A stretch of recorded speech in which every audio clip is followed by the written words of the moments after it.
Haniyuru Chandregowda arrest ಆದ ನಂತರ ಹಲವಾರು ಮಾಹಿತಿಗಳು ಬಹಿರಂಗಗೊಳ್ತಾ ಇದೆ.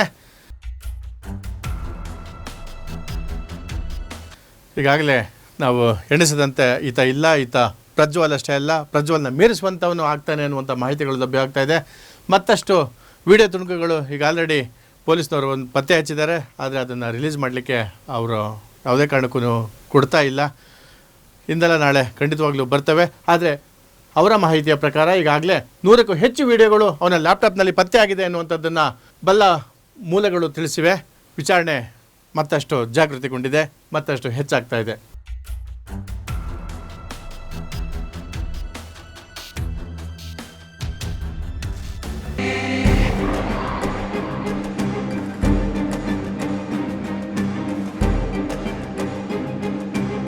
ಹಾಯ್, ಹಲೋ, ನಮಸ್ಕಾರ.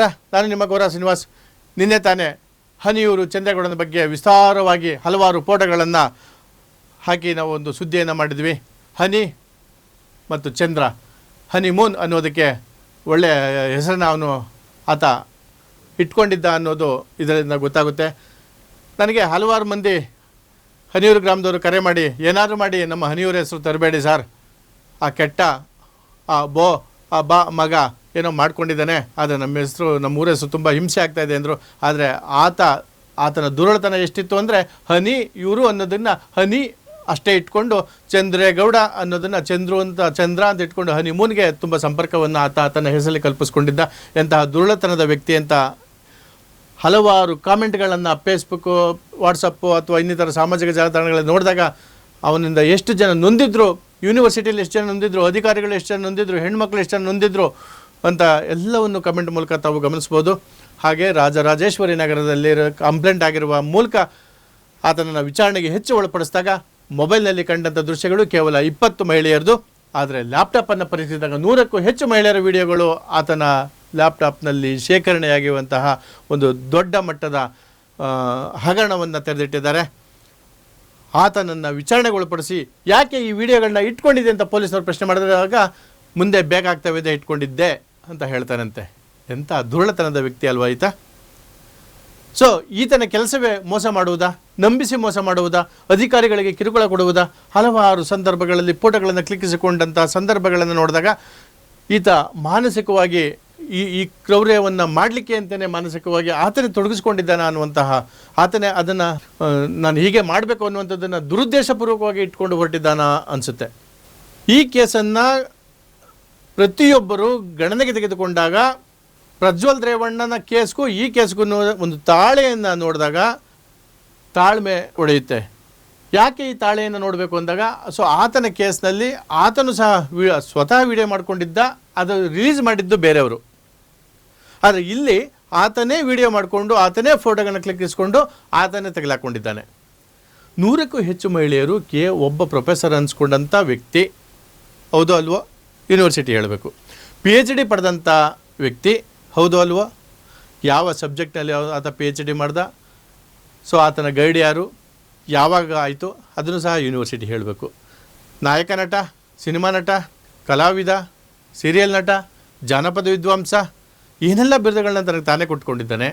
ಅವನ ಆಟಿಟ್ಯೂಡ್ಗಳನ್ನ ನೀವು ವೇದಿಕೆ ಮೇಲೆ ಗಮನಿಸಬೇಕು. ಖರ್ಚು ಇಟ್ಕೊಳ್ಳೋದು, ಒಂದು ರೀತಿ ಏನು ನ್ಯಾಪ್ಕಿನ್ನ ಇಟ್ಕೊಳ್ಳುವಂಥದ್ದು, ಪಕ್ಕದವ್ರನ್ನ ಒಂಥರ ಅಸಹ್ಯವಾಗಿ ನೋಡುವಂಥದ್ದು, ಅವ್ನು ಮಾತಾಡಬೇಕಾದ್ರೆ ನಾನೊಬ್ಬ ಮಾತಾಡಬೇಕು, ಬೇರೆಯವ್ರು ಸುಮ್ಮನೆ ಇರಬೇಕು ಅನ್ನುವಂಥ ನೀವು ಹಲವಾರು ಕಾರ್ಯಕ್ರಮಗಳಲ್ಲಿ ನೀವು ಖಂಡಿತವಾಗ್ಲೂ ನೋಡಿರ್ತೀರಿ. ಆದರೆ ಇಂಥ ವ್ಯಕ್ತಿ ಈಗ 100ಕ್ಕೂ ಹೆಚ್ಚು ಮಹಿಳೆಯರು ನಗ್ನ ವಿಡಿಯೋಗಳು, ಆತನ ಸಂಪರ್ಕದಲ್ಲಿದ್ದಂತಹ ಫೋಟೋಗಳು ಎಲ್ಲನೂ ಆತ ಲ್ಯಾಪ್ಟಾಪ್ನಲ್ಲಿ ಇಟ್ಕೊಂಡಿದ್ದಲ್ದೆ ಇದು ಮುಂದಕ್ಕೆ ಬೇಕಾಗ್ತವೆ ಅಂತ ಹೇಳೋದು ಇದೆಯಲ್ಲ, ಎಷ್ಟೊಂದು ದುರುಳತನದ ವ್ಯಕ್ತಿ ಅಲ್ವಾ ಆಯ್ತಾ. ಪೊಲೀಸರು ಇನ್ನೂ ಹೆಚ್ಚಿನ ಮಾಹಿತಿಯನ್ನು ಕಲೆ ಹಾಕ್ತಾ ಇದ್ದಾರೆ. ಬಹುತೇಕ ಎಲ್ಲ ಮಹಿಳೆಯರನ್ನ ಪೊಲೀಸರು ಸಂಪರ್ಕ ಮಾಡಿದಂಥ ಸಂದರ್ಭದಲ್ಲಿ ಯಾರೂ ಸಹ ಮರ್ಯಾದೆಗೆ ಅಂಜಿ ಕಂಪ್ಲೇಂಟ್ ಕೊಡಲು ಮುಂದೆ ಬರ್ತಿಲ್ಲ ಅನ್ನುವಂಥ ಮಾಹಿತಿಯು ಸಹ ನಮಗೆ ಲಭ್ಯವಾಗಿದೆ. ಖಂಡಿತವಾಗ್ಲೂ ಪೊಲೀಸ್ನವರು ತನಿಖೆಯನ್ನು ಕೈಗೊಳ್ಳಬೇಕು. ಯಾರು ಕಂಪ್ಲೇಂಟ್ ಕೊಟ್ಟರು ಅದನ್ನು ಗೌಪ್ಯವಾಗಿ ಇಡ್ತೀವಿ ಅನ್ನುವಂಥ ಮಾಹಿತಿಯನ್ನು ಅವರಿಗೆ ಕೊಟ್ಟು ಅವ್ರ ಮೇಲೆ ಮತ್ತಷ್ಟು ಕಂಪ್ಲೇಂಟ್ಗಳನ್ನ ತಗೊಂಡು ಆತನಿಗೆ ಏನೆಲ್ಲ ಶಿಕ್ಷೆಯನ್ನು ಕೊಡಬೇಕು, ಸಮಾಜಮುಖಿಯಾಗಿ ಹೇಗೆಲ್ಲ ಬದಲಾಗಬೇಕು ಅನ್ನೋದನ್ನು ಸಾರ್ವಜನಿಕರು ತಿಳಿಸಬೇಕು. ಅಂದರೆ ಆತನ ಮೇಲೆ ಮತ್ತೊಂದಷ್ಟು ಕಂಪ್ಲೇಂಟ್ಗಳಾಗಬೇಕು. ನೊಂದಿರುವಂಥ ಹೆಣ್ಣು ಮಕ್ಕಳು ಯಾರೇ ಆಗಿದ್ರೂ ಆಯಾ ಸ್ಥಳೀಯ ಠಾಣೆಗಳಲ್ಲಿ ನಿಮಗೆ ಹತ್ತಿರವಿರುವಂಥ ಠಾಣೆಗಳಲ್ಲಿ ಗೌಪ್ಯವಾಗಿ ಇಡುವಂತೆ ಮನವಿ ಮಾಡಿಕೊಂಡು ಕಂಪ್ಲೇಂಟ್ನೆಲ್ಲ ರಾಜ್ ಮಾಡಬೇಕು ಅಂತೇಳಿ ಸಹ ನಾವು ಕರ್ನಾಟಕ ಟೈಮ್ಸ್ ಟಿ ವಿ ವತಿಯಿಂದ ಕರ್ನಾಟಕ ಟೈಮ್ಸ್ ಡಿಜಿಟಲ್ ಮೀಡಿಯಾದ ಮೂಲಕ ನಾವು ಸಹ ಮನವಿ ಮಾಡಿಕೊಳ್ತೇವೆ.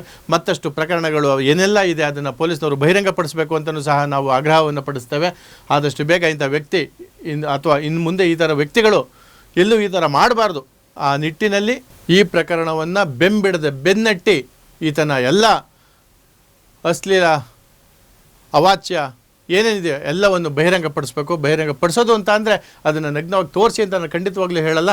ಆದರೆ ಏನೆಲ್ಲ ಮಾಡಿದೆ ಅನ್ನೋದನ್ನು ಸಾರ್ವಜನಿಕರಿಗೆ ಸಂಪೂರ್ಣ ಮಾಹಿತಿ ಲಭ್ಯವಾಗಬೇಕು. ಹಾಗಾಗಿ ಆ ಹಿನ್ನೆಲೆಯಲ್ಲಿ ನೊಂದಂಥ ಮಹಿಳೆಯರು, ಆತನಿಂದ ಮೋಸ ಹೋದಂಥ ಮಹಿಳೆಯರು ಸ್ಥಳೀಯ ಠಾಣೆಗಳಲ್ಲಿ ದೂರನ್ನು ನೀಡಬೇಕು ಅಂತೇಳಿ ಸಹ ನಾನು ಮನವಿಯನ್ನು ಮಾಡ್ಕೊಳ್ತೇನೆ. ಯಾಕಂದರೆ ಮತ್ತೊಂದು ದಾರಿಗೆ ಇದು ಅವಕಾಶ ಆಗಬಾರ್ದು ಅನ್ನೋ ದೃಷ್ಟಿಯಿಂದ ನಾವು ಈ ಆಗ್ರಹವನ್ನು ವ್ಯಕ್ತಪಡಿಸ್ತೇವೆ. ಮಗದಷ್ಟು ಇನ್ನೊಂದಷ್ಟು ಸುದ್ದಿಗಳನ್ನು ನಾವು ಸಹ ಹಿಂದೆ ಫಾಲೋ ಮಾಡ್ತಾ ಇದ್ದೀವಿ. ಏನೆಲ್ಲ ಸಿಗುತ್ತೆ ಖಂಡಿತವಾಗ್ಲೂ ತಮ್ಮ ಮುಂದೆ ಇಡ್ತೀವಿ. ಈ ಥರ ದೂರುಗಳನ್ನು ಕ್ಷಮಿಸಬಾರ್ದು ಅನ್ನುವಂಥದ್ದೇ ನಮ್ಮ ಇದು. ಹನಿಯೂರು ಗ್ರಾಮದ ನನಗೆ ಕೇಳ್ಕೊಂಡಂಥ ಹಲವಾರಿಗೆ ನಾನು ಮತ್ತೊಮ್ಮೆ ಮನವಿಯನ್ನು ಮಾಡ್ಕೊಳ್ತೇನೆ. ಖಂಡಿತವಾಗ್ಲೂ ನಾವು ದುರುದ್ದೇಶಪೂರ್ವಕವಾಗಿ ನಿಮ್ಮ ಹನಿಯೂರು ಗ್ರಾಮದ ಹೆಸರನ್ನು ನಾವು ಉಲ್ಲೇಖಿಸ್ತಾ ಇಲ್ಲ. ಆದರೆ ಅವನ ಹೆಸರಿಂದ ಇರೋದರಿಂದ ಆ ಹೆಸರು ಹೇಳಿದ ವಿಧಿ ಇಲ್ಲ. ಹಾಗಾಗಿ ನಿಮ್ಮಲ್ಲಿ ನಾನು ಕ್ಷಮೆಯನ್ನು ಕೇಳ್ತೇನೆ. ಆದರೆ ಈ ವಿಧಿ ಎನ್ನುವಂಥದ್ದು ಅಥವಾ ಇವನು ಮಾಡಿದಂಥ ದುರುಳತನ ಎಲ್ಲರನ್ನು ಕೆರಳಿಸ್ತಾ ಇದೆ.